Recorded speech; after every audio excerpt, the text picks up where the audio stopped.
haula wala quwwata illa billahil aliyyil azim. La haula wala quwwata illa billahil aliyyil azim. Assalamualaikum warahmatullahi wabarakatuh. Assalamualaikum warahmatullahi wabarakatuh. Assalamualaikum warahmatullahi wabarakatuh. Ya Muhammad, ya Rasulullah, ya Malikal Mulki Dzul Jalali wal Ikram. Asyhadu an la ilaha illallah wa asyhadu anna Muhammadar Rasulullah. Asyhadu an la ilaha illallah wa asyhadu anna Muhammadar Rasulullah. Asyhadu an la ilaha illallah wa asyhadu anna Muhammadar Rasulullah. Alhamdulillahirabbil alamin.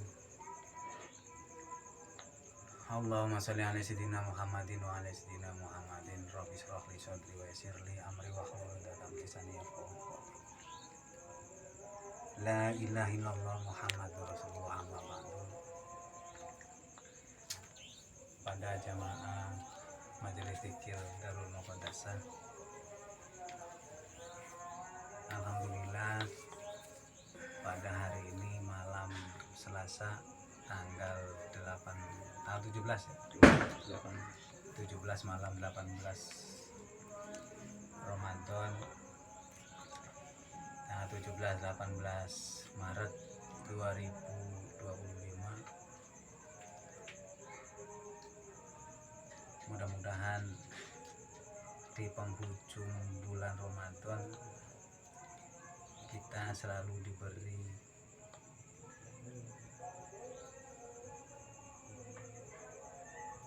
kenikmatan, terutama nikmat iman, Islam, ihsan, dan nikmat untuk dapat berkumpul di majelis yang sederhana ini. Di pertemuan sebelumnya, alhamdulillah kita sudah membahas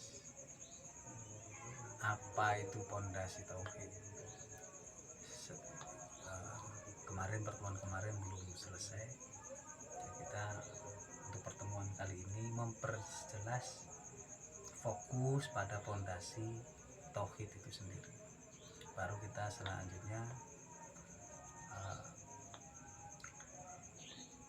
bagaimana kita mengenali diri kita sendiri. Baik, alhamdulillah kita bisa memulai kajian ini tentunya dengan rasa syukur kepada Allah. Kita diberikan nikmatan sehat. Dengan kenikmatan sehat kita bisa memulai dari segala kegiatan sampai kita berkumpul di majelis ilmu ini. Mudah-mudahan menjadi manfaat dan barokah bagi kami. Sebelumnya, dari pertemuan kemarin,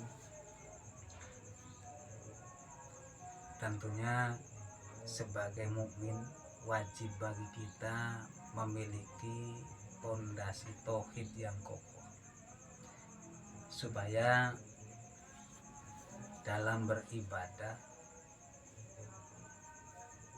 kita memahami makna ibadah itu sendiri, memahami siapa yang kita ibadahi dan kepada siapa kita akan kembali. Baik, untuk menyingkat waktu, pondasi tauhid itu ada 3 perkara, yaitu iman, Islam, dan ihsan.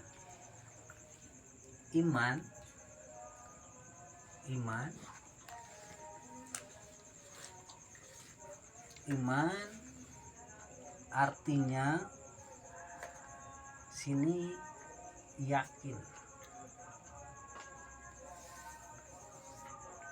yakin karena mengetahui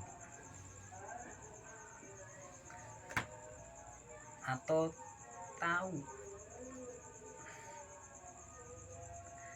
Makna mengetahui di sini mengetahui siapa yang kita ibadahi.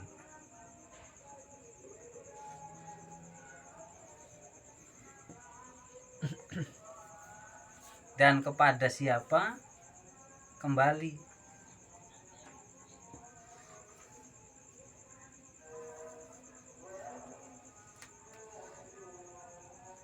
Yakin artinya mengetahui. Mengetahui itu artinya kita tahu siapa yang kita ibadahi. Bagaimana mungkin kita ibadat kita tidak tahu kita siapa yang kita ibadahi. Nah, tentunya di sini nanti ada pembahasan lagi nanti di pertemuan berikutnya. Nah, untuk mengetahui itu ada ilmunya.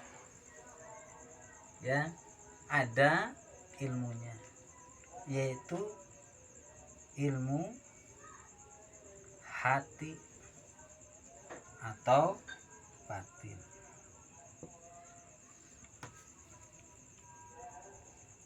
Nah, di sini ilmu hati itu adanya bisa mengetahui hati kita atau batin kita karena hidupnya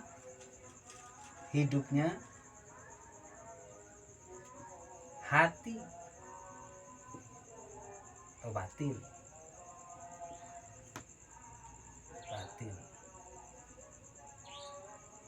Nah, hidupnya batin itu hanya dengan zikir kolbu. Zikir kolbu yang bagaimana? Zikir kolbu yang tidak terputus.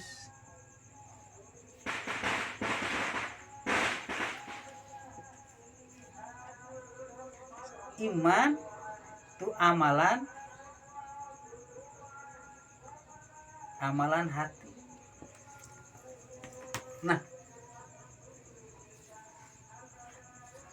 untuk mengetahui siapa yang kita ibadahi dan kepada siapa yang kita akan kembali itu kita harus belajar amalan hati, yaitu zikir, menghidupkan hati dengan zikir kolbu. Nah, di sini hukumnya wajib.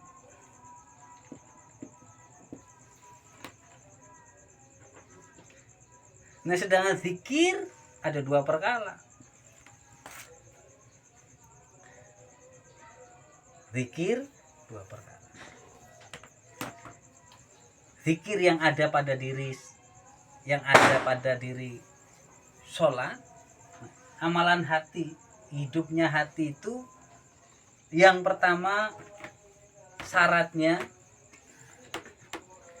mendirikan sholat.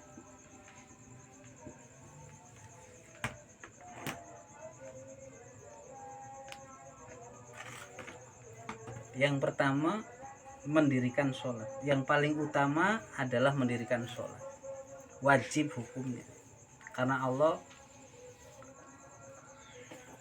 mengangkat Rasulullah, berjumpa dengan Rasulullah berjumpa dengan Allah.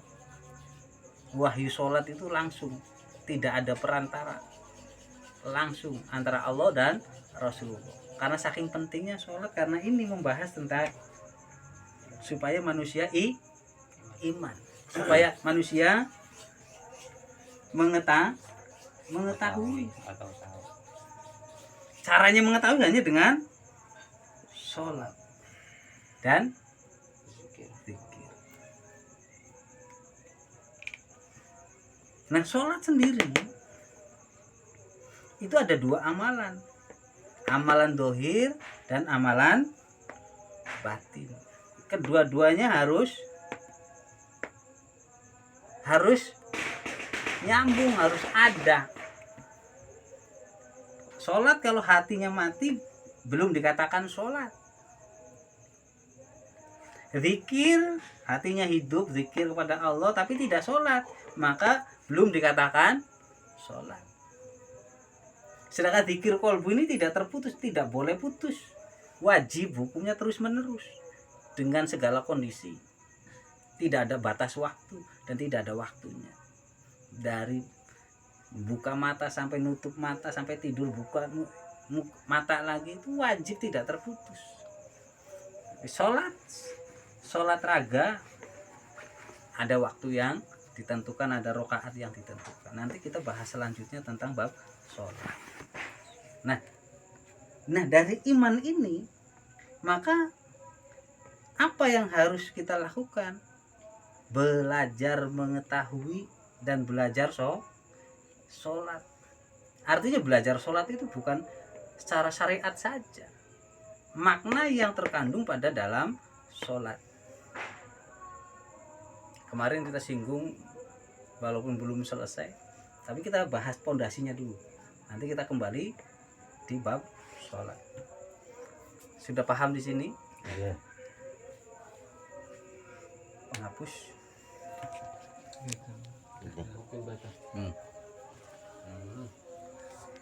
Paham ya? Iya. Tidak ada pertanyaan? Tidak ada.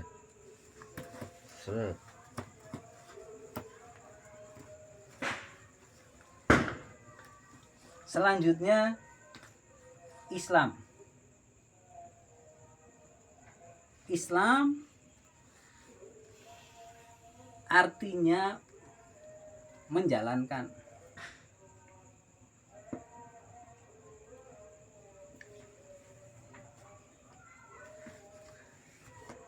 Amalan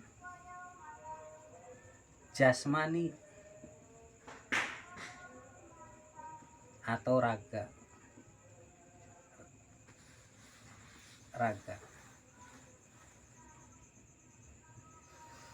Islam artinya menjalankan amalan jasmani atau raga, yaitu sholat tadi. Sholat dan amalan syariat lainnya. Syariat itu yang nampak singkaton. Amalan kang katon atau amalan yang terlihat. Adanya di mana? Itu belajar.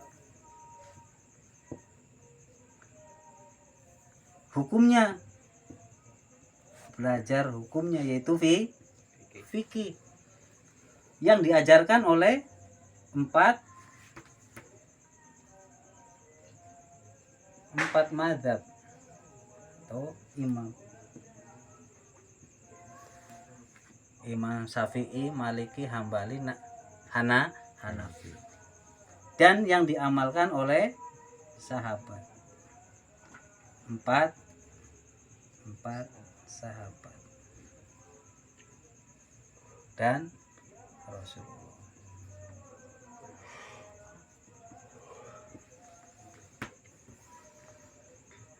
Tadi kita mengamalkan iman, amalan hati, iman. Tadi kita mengamalkan iman atau amalan hati atau hakikat tanpa belajarnya ilmu syariat yang ada di dalam fikih. Maka amalan tadi, iman tadi, amalan hati atau amalan hakikat tadi batal, tidak utuh. Kan ada orang mengatakan atau mengamalkan, saya sholatnya sholat daim, yang penting hatinya hidup daripada yang hatinya mati. Lebih utama hati yang hidup daripada hati yang mati. Sholatnya cukup dalam hati. Atau para wali begitu, kata siapa? Wali dengan Rasulullah tingkatannya lebih, derajat makrifatnya lebih tinggi mana? Rasulullah dengan wali. Pimpinan para wali sendiri, Paduka Syekh Abdul Qadir Jailani, melakukan syariat, sholatnya kelihatan, amalan syariatnya kelihatan, tidak lepas dari amalannya Rasulullah. Yang wajib dicontoh adalah ini. Yang wajib dicontoh adalah Rasulullah. Nah, tatkala tadi mengamalkan amalan hati atau amalan hakikat, tidak menjalankan amalan jasmani, syahadat kita gugur. Syahadat kita gugur. Nah, dari sini maka wajibnya belajar yang pertama tadi kita harus belajar ilmu amalan hati atau ilmu hakikat. Amalan hati itu ilmu hakikat, ilmu yang tidak tampak, ilmu yang tidak tampak karena adanya di dalam hati. Kalau penyaksian seorang hamba itu adalah batin, bukan penyaksian raga dengan mata telanjang, bukan. Saya sudah ma'rifat. Kalau sudah ma'rifat tidak perlu sholatnya kelihatan. Itu hal yang salah. Ma'rifatnya kita dengan ma'rifatnya Rasulullah jauh. Rasulullah yang ma'rifat, yang mengetahui dan berjumpa langsung dengan Allah tidak mengaku dan mengamalkan apa yang ada pada raga. Karena kewajiban kita pada Allah itu hanya 2 perkara, syukur dan sabar.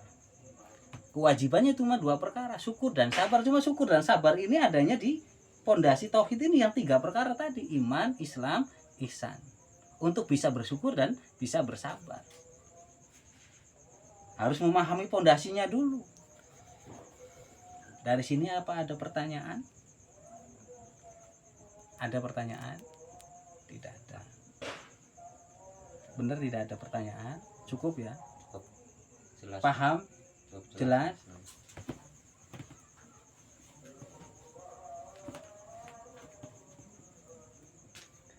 Selanjutnya pondasi yang ketiga adalah ihsan. Ihsan itu amalan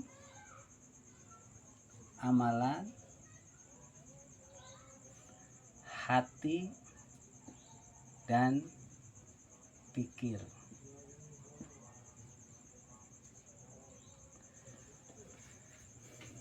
Kalau iman hanya amalan hati. Kalau ihsan dua-duanya, ya amalan hati, amalan pikir. Dituntut oleh Allah kita selalu berpikir. Berpikir bagaimana kita caranya untuk bisa balik kepada Allah. Bukan dengan cuma cukup dengan amalan hati. Nah, sedangkan berpikir dan amalan hati ini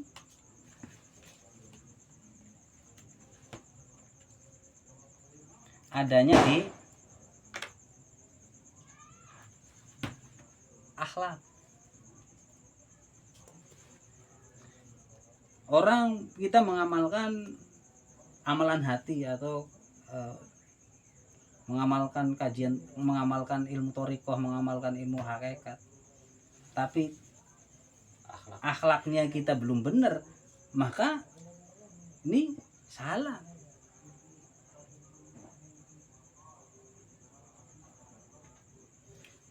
Allah memberi pikiran dan hati itu supaya akhlaknya sempurna. Akhlaknya sempurna. Sedangkan akhlak di sini ada 3. Akhlak pada Allah, 1, 2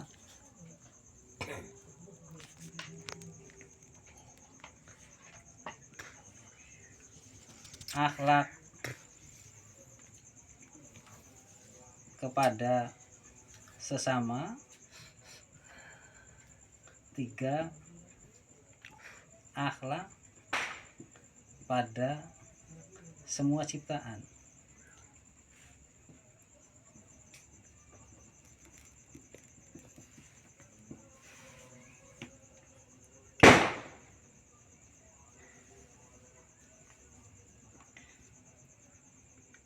Nah, untuk mengetahui dan bisa mengamalkan ini,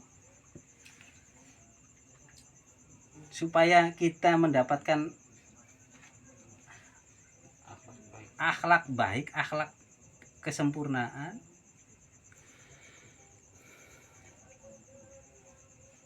itu ilmunya ada di ilmu tasawuf. Nah, ilmu tasawuf ini ada diajarkan oleh 13 imam. Nanti bisa dilihat di Google 13 imam, termasuk pangkalnya imam setelah Rasulullah adalah baginda Syekh Abdul Qadir Jailani waliullah, penghujung atau pemimpin para wali, pengganti dari Rasulullah. Nah, ilmu tasawuf itu mengajarkan amalan hati dan amalan pikir. Selalu berpikir, menyempurnakan akhlak. Atau di sini artinya adalah dari ini baru muncul Iqra kitabak atau Iqra kitabaka, membaca diri kita. Contoh, tatkala kita merasakan amalan, ibaratnya mengamalkan amalan hati, menghidupkan hati, tapi ternyata hati kita tidak hidup. Hati kita selalu berzikir kepada Allah, tapi ternyata hati kita tidak hidup karena pikiran kita tidak hidup. Maksudnya bagaimana? Kita bisa memikirkan, kita bisa merasakan apa yang orang rasakan. Kita dipukul sakit, jangan mukul orang. Senajan kalaupun memang kita disakiti, jangan membalas menyakiti, karena rasanya disakiti ya sakit. Nah, itu dari buah amalan hati dan amalan pikir.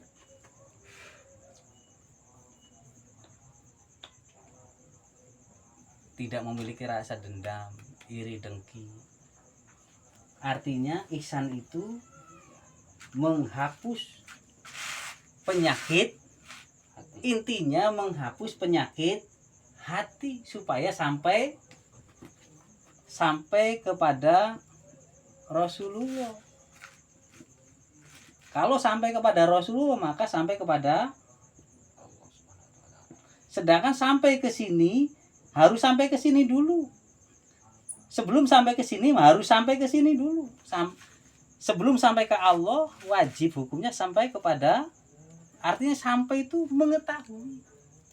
Mengetahui itu bukan kenal. Mengetahui artinya bukan cuma kenal siapa Rasulullah, bagaimana Rasulullah. Sampai artinya benar-benar mengikuti apa yang dilakukan oleh Rasulullah, yaitu akhlak dengan akhlaknya Rasulullah. Nah, makanya kita berharap mudah-mudahan kita meninggal dengan husnul khatimah. Husnul khatimah itu yang dibawa iman, Islam, dan ihsan. Husnul khatimah itu harus membawa 3 perkara. Paham? Ya. Nah, makanya Islam, kita beragama Islam itu wajib membawa iman, Islam, ihsan. Sedangkan iman Islam ya tadi penjabarannya, ada ilmunya, bukan sekedar mudah-mudahan kita selalu diberikan limpahan nikmat iman, Islam, ihsan, tapi nggak tahu ilmunya, nggak tahu penjabarannya. Iman itu cuma yakin adanya Allah, bukan sekedar itu. Nah, kalau mengetahui adanya Allah, ya harus mengetahui asal muasalnya kita diciptakan. Semua penciptaan yang di awal pertemuan kita sudah bahas, nanti pertemuan kedua kita akan membahas lebih detail bagaimana caranya supaya kita yakin, supaya mengetahui siapa yang kita ibadahi dan kepada siapa kita akan ibadah. Mungkin pertemuan sekarang cukup sekian. Wabillahi taufiq wal hidayah. Wassalamualaikum warahmatullahi wabarakatuh. Waalaikumsalam warahmatullahi wabarakatuh.